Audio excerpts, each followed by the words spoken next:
नमस्कार दोस्तों, मैं डॉक्टर दीपा। कैसे हैं आप सब? आशा करती हूँ आप सभी स्वस्थ होंगे, मस्त होंगे। दोस्तों, आज हम बात करेंगे त्राटक मेडिटेशन की या त्राटक ध्यान की। त्राटक मेडिटेशन क्या है, कैसे करते हैं और इसके फायदे क्या हैं, ये जानने के लिए आप मेरे साथ बने रहिए। दोस्तों, त्राटक मेडिटेशन षटकर्म अभ्यास में से एक शुद्धिकरण की क्रिया है। तो ये जो 6 कर्म लिए गए हैं, प्रधान कर्म जो लिए गए हैं, ये सारे शुद्धिकरण के लिए, हमारे तन मन आत्मा के शुद्धिकरण के लिए बनाए गए हैं, जिनमें से एक है त्राटक मेडिटेशन। त्राटक मेडिटेशन का अगर सीधा साधा अर्थ जाने तो त्राटक मतलब एक टक किसी वस्तु को देखना त्राटक कहलाता है। तो इसे करना कैसे होता है, अपनी और उसके बीच की स्थिति क्या होती है, उसके फायदे क्या होते हैं, ये जानते हैं। त्राटक मेडिटेशन करने के लिए इसके 3 तरीके से ये किया जा सकता है। पहला है बिंदु त्राटक, दूसरा है ज्योति त्राटक, तीसरा है दुनिया की किसी भी वस्तु पे आप त्राटक कर सकते हैं, ध्यान साध सकते हैं। तो सबसे पहले हम जानते हैं बिंदु त्राटक की। बिंदु त्राटक करने के लिए आपको एक सफ़ेद कागज़ का यूज़ करना होता है। उसमें एक डॉट बनाई जाती है और उसे ही एक टक देखा जाता है, या किसी सफ़ेद वॉल का इस्तेमाल किया जाता है जहाँ पर बिंदु लगाया जाता है और उस पर ध्यान केंद्रित किया जाता है, एक टक देखा जाता है। दूसरा होता है हमारा ज्योति त्राटक। ज्योति त्राटक में हम दिए का यूज़ कर सकते हैं, मोमबत्ती का यूज़ कर सकते हैं। तीसरा आता है हमारा दुनिया का किसी भी वस्तु पर आप त्राटक साध सकते हैं, कर सकते हैं। अब ये हो गया अलग अलग टाइप के त्राटक के प्रकार कि इन तीनों प्रकार से कोई भी प्रकार आप चुन सकते हैं। इन तीनों में कोई भी आप कर सकते हैं। इसको करने के लिए करना क्या होता है आपको? सबसे पहले तो आप अपना जो टाइम है वो एक टाइम निर्धारित कीजिए कि आपको उसी टाइम पे वो करना है। सबसे अच्छा टाइम होता है आपका सुबह का टाइम, जिसे कहते हैं ब्रह्म मुहूर्त। उस समय क्या होता है कि पूरा वातावरण जो है वो शांत होता है, आपका मन शांत होता है, तो आप ज़्यादा से ज़्यादा उस पर फोकस कर सकते हैं। ऐसा नहीं है कि आप रात को ये टाइम सेलेक्ट नहीं कर सकते, टाइम सेलेक्ट कर सकते हैं, लेकिन आपको थोड़ा इंस्ट्रक्शन फॉलो करना पड़ता है। वो ये कि अगर आपने खाना खा लिया है तो हमारा जो प्राण शक्ति है वो एक टाइम पे एक ही काम कर सकता है। तो अगर आपने खाना खाया है तो पूरा जो फोकस है प्राण शक्ति का, वो खाना को डाइजेस्ट करने में लग जाएगा, आपका ध्यान में नहीं लगेगा और आपको बैठने में भी आसानी नहीं होगी उस समय। तो जहाँ तक हो सके खाली पेट के किया जा सकता है। लेकिन अगर आप रात को ये टाइम सेलेक्ट करते हैं तो आपको क्या है करना है कि तीन घंटे या 2 घंटे पहले आपको खाना खा लेना है, ताकि थोड़ा स्टमक खाली हो जाए, आप थोड़ी रिलैक्स हो जाएं, तब ये मेडिटेशन कर सकते हैं। अब जो आता है ये कैसे किया जाता है। त्राटक मेडिटेशन करने के लिए जो ऑब्जेक्ट मैंने बताया, बिंदु, ज्योति और कोई भी वस्तु पे आप त्राटक कर सकते हैं। जब हम बिंदु और ज्योति पे त्राटक कर रहे हैं तो हमारे और जो ऑब्जेक्ट है उसके बीच की दूरी कम से कम 1 से 1.5 फीट का फासला होना चाहिए। 1 से 1.5 फीट का फासला होना चाहिए और उसकी स्थिति ना तो चाहे वो बिंदु हो, चाहे वो दिया हो, ना तो वो आँखों के ऊपर होना चाहिए, ना ही आँख के नीचे उसका लेवल होना चाहिए। बिल्कुल एक सीध में जहाँ आप बैठे हैं वहाँ पर एक सीध में ये होनी चाहिए। तो ये हो गई हमारे और ऑब्जेक्ट के बीच की स्थिति। और खुद की स्थिति क्या होनी चाहिए?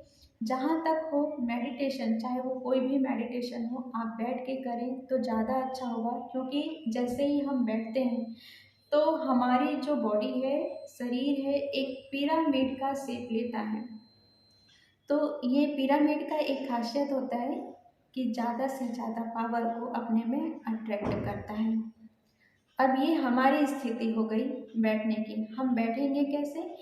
चादर बिछौना, डायरेक्ट ज़मीन पे हम नहीं बैठेंगे, कुछ ऐसे बिछौने का इस्तेमाल करेंगे और कोई भी आसन जैसे कि सिद्धासन है, सुखासन है, अर्ध पद्मासन है, पूर्ण पद्मासन है, वज्रासन है, या जो भी आपको कंफर्ट लगे उस आसन पे आप ध्यान लगाकर बैठ सकते हैं, ध्यान लगाने के लिए बैठ सकते हैं। हर हालत में आपका स्पाइन, रीढ़ की हड्डी बिल्कुल एक सीध में होनी चाहिए। अगर कोई भी नीचे नहीं बैठ सकता है, उस स्थिति में आप चेयर का चुनाव कर सकते हैं, लेकिन कोशिश कीजिएगा आप नीचे बैठ के ही मेडिटेशन करें। अगर कोई नहीं बैठ पा रहा है किसी कारण, तो ही वो चेयर का इस्तेमाल करें। अगर चेयर में बैठ भी रहे हैं तो अगर आप इस तरीके से सीधे बैठते हैं, अगर यहाँ पर आपने पिलो लगा लिया तो आपकी रीढ़ की हड्डी सीधी हो जाएगी।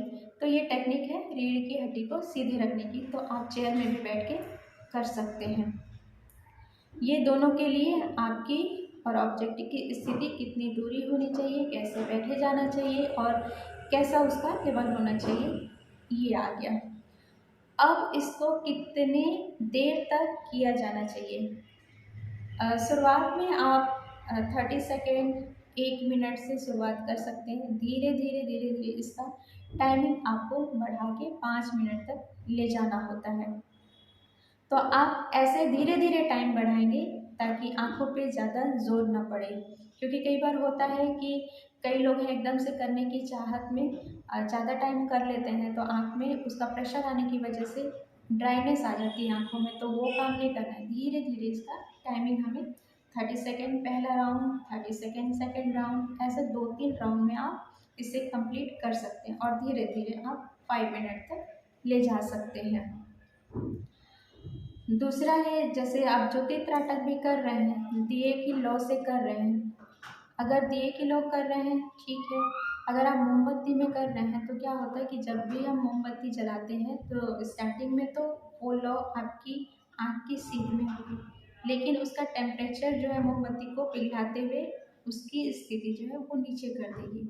तो आप कोशिश कीजिए कि आप दिए का इस्तेमाल करें, मोमबत्ती का नहीं। इसके ये वजह तो है ही, दूसरा वजह ये है कि अगर आप दिए का इस्तेमाल करते हैं, अगर उसमें घी डालते हैं या कोई भी ऐसा ऑयल डालते हैं जैसे नीम वगैरह, तो जब वो जलता है तो वो धुआं जो है आपके वातावरण में फैलता है और वही ऑक्सीजन आप लेते हैं, तो आपको ये डबल फ़ायदा करता है। वहीं अगर आप मोमबत्ती का यूज़ कर रहे हैं तो उसमें केमिकल, वो केमिकल से बना हुआ है, तो केमिकल ही वातावरण में फैलेगा और वही केमिकल आप अंदर लेंगे तो इसका नुकसान होगा। तो इन बातों का ध्यान देना है आपको। तो बिंदु और आपका ज्योतिर्त्राटक इस तरीके से किया जाता है, टाइमिंग और अपने और उसके बीच में दूरी। अब आते हैं कि ब्रह्मांड में, दुनिया में कोई भी वस्तु का त्राटक आप कर सकते हैं। जैसे कि आपने सुना कभी कि सूर्य त्राटक कोई कर रहा है, चंद्र त्राटक कर रहा है, किसी पहाड़ पे कर रहा है, कोई भी ऑब्जेक्ट पे आप त्राटक कर सकते हैं। तो अभी तक ये समझा कि त्राटक कितने तरीके से कर सकते हैं, कैसे कर सकते हैं और उसके और हमारे बीच की दूरी क्या होनी चाहिए। अब ये जानते हैं कि ये क्यों करें और इसके फ़ायदे क्या हैं। क्यों करें, मेडिटेशन क्यों किया जाता है? चित्त की वृत्तियों को शांत करने के लिए कोई भी मेडिटेशन किया जाता है। अगर आप किसी भी वस्तु को देख रहे हैं, फोकस कर रहे हैं, तो उससे क्या होता है? फर्स्ट तो यही होता है कि और चीज़ों से आपका ध्यान हट जाता है, तो आपका उस चीज़ पे फोकस बढ़ जाता है, और अगर फोकस बढ़ गया वहाँ माइंड स्थिर हो जाता है, और स्थिरता का नाम ही ध्यान है। अगर आप में स्थिरता आ गई तब आप किसी भी काम में फोकस कर सकते हैं, आप अच्छा काम कर सकते हैं, चाहे दुनिया का कोई भी काम हो, आप एकदम कॉन्सेंट्रेट होके उसे कर सकते हैं। आपकी मन स्थिति बढ़ जाएगी, निर्णय लेने की शक्ति बढ़ जाएगी, क्योंकि कंसंट्रेशन बढ़ रहा है, पढ़ाई में मन लगने लगेगा, कंसंट्रेशन बढ़ रहा है, फोकस पावर बढ़ रहा है आपका, और चीज़ों से ध्यान हट रहा है आपका, सिर्फ एक ही ऑब्जेक्ट है आपका, उसको देखना। तो जब आप देखते हैं लगातार उस वही काम कर रहे हैं, तो क्या होता है, कोई भी चीज़ अगर आप लगातार करते हैं तो उसमें माहिर होते जाते हैं, और यही माहिरता आपको धीरे धीरे स्थिरता की तरफ लेके जाती है, और यही स्थिरता आपको इन सब क्वालिटी के साथ मिलता है। अब ये क्वालिटी इतनी सारी चीज़ें आपको दे रही हैं, ठीक है। तो फिज़िकली आपको अगर देखा जाए तो फिज़िकली इसके क्या फ़ायदे हैं, आँखों का जो चश्मा आपको चढ़ा है आँखों की रोशनी के लिए है, सिर दर्द है, माइग्रेन है, अनिद्रा है, तनाव है, इन सब से छुटकारा मिलेगा, कंसंट्रेशन आपका बढ़ेगा। ये फिजिकल लेवल पे काम कर रहा है। मेंटल लेवल की बात करें तो अगर आप फोकस कर रहे हैं, आपका माइंड स्थिर होने लगेगा, तो ये मेंटल लेवल पे हो गया। उसके पावर अलग से है कि फोकस अगर बढ़ा, मेंटल लेवल अगर बढ़ा, आपकी स्थिरता आई, तो स्थिरता का पावर ही अलग है, उसके चमत्कार अलग है। अगर स्पिरिचुअल लाइफ की बात करें तो जैसे ही माइंड आपका स्थिर होता है, आप बिल्कुल शांत होते हैं, तो आप अपनी सोल की तरफ गमन करते हैं, आत्मा की तरफ जाते हैं। तो ये जो आत्मा है आपको आपका स्पिरिचुअल लाइफ में इम्प्रूवमेंट दिखा सकता है, ये आपको स्पिरिचुअल लाइफ की तरफ लेके जा सकता है, आत्मज्ञान की तरफ लेके जा सकता है। ये उस लेवल की बात हो गई, आत्मज्ञान की तरफ की बात हो गई, ठीक है। तो इस तरीके से ये तीनों लेवल पे काम करता है। इसको करने से चेहरे पे एक नूर आता है, आँखों में एक ठहराव होता है, एक अ, ठहराव के साथ साथ एक अजीब सा आपको अट्रैक्शन दिखाई देगा। ये इसकी क्वालिटी है, क्योंकि आपने कभी सुना होगा कि जो ऋषि मुनि थे वो आत्मज्ञान के कारण ही अपने तीसरी आँख के द्वारा, जी हाँ दोस्तों, ये तीसरी आँख जो मैंने कहा कि आत्मज्ञान, अगर तीसरी आँख वो सबके पास है, भगवान शिव के पास नहीं, सबके पास तीसरी आँख है, थर्ड आई चक्र जिसे कहते हैं, अगर वो एक्टिव हो गया तो आप किसी की भी बात आप जान सकते हैं, क्या कहाँ चल रहा है वो जान सकते हैं। ये प्रैक्टिस की बात होती है। अगर आप उस लेवल पे जा सकते हैं बहुत अच्छी बात है, लेकिन शुरुआत में हम धीरे धीरे शुरुआत करेंगे तब यहाँ तक पहुँचेंगे। हर चीज़ के लिए एक टाइम होता है। जैसे जैसे प्रैक्टिस होगी, जैसे आपकी साधना होगी, वैसे वैसे आपके अनुभव आएंगे, तब आपको पता चलेगा कि इतने सारे इसके फ़ायदे हैं। सिर्फ एक फ़ायदे नहीं है, फिजिकली ही नहीं है, आप जब करेंगे तब आपको पता चलेगा कि इसके क्या क्या फ़ायदे हो रहे हैं। त्राटक करने से रोज़ अलग अलग अनुभव होते हैं, सबका अनुभव अलग अलग हो सकता है, क्योंकि ये सारे अनुभव हमारे माइंड से रिलेटेड होते हैं, उनकी वृत्तियों से ही कनेक्टेड होते हैं। जो चित्त में जो वृत्तियाँ हैं उसे ये निकालता है धीरे धीरे, वो अनुभव के रूप में आपको दिखाई देगा कि कुछ सही कुछ गलत। इसलिए कोई भी मेडिटेशन कर रहे हैं, चाहे वो त्राटक हो या कोई भी मेडिटेशन हो, आप किसी गुरु के देख रेख में ही मेडिटेशन करें, ताकि वो आपको सही और गलत किस दिशा में आप जा रहे हैं वो आपको बता पाए। इसे अगर कोई इंसान आँख की प्रॉब्लम से, गंभीर बीमारी से जूझ रहा है, या ब्रेन का कोई प्रॉब्लम है, या फिर उससे फिट आता है, मिर्गी का दौरा पड़ता है, तो इस स्थिति में त्राटक ना करें। अगर करें तो गुरु के देख रेख में ही करें। त्राटक करने से चेहरे पे एक नूर आता है, एक चमक आती है, आंखों में एक आकर्षण बढ़ जाता है, चाल में चपलता आती है, ठहराव आता है, स्थिरता आता है। तो ये सिर्फ कहने की बात नहीं है, आप इसे प्रैक्टिकल करके देख सकते हैं और आपको फ़ायदा होगा ही होगा। सिर्फ अभ्यास की ज़रूरत है, प्रैक्टिस की ज़रूरत है। जैसे जैसे आप प्रैक्टिस बढ़ाएंगे आपको खुद अनुभव होगा कि इसके फ़ायदे क्या हैं, फिजिकल लेवल पे क्या हो रहा है, मेंटल लेवल पे क्या हो रहा है, स्पिरिचुअल लेवल पे क्या हो रहा है। ये तीनों लेवल पे काम करता है, क्योंकि जो स्टार्टिंग में मैंने कहा था, लास्ट में भी कहूँगी, योग चित्त वृत्ति निरोधा।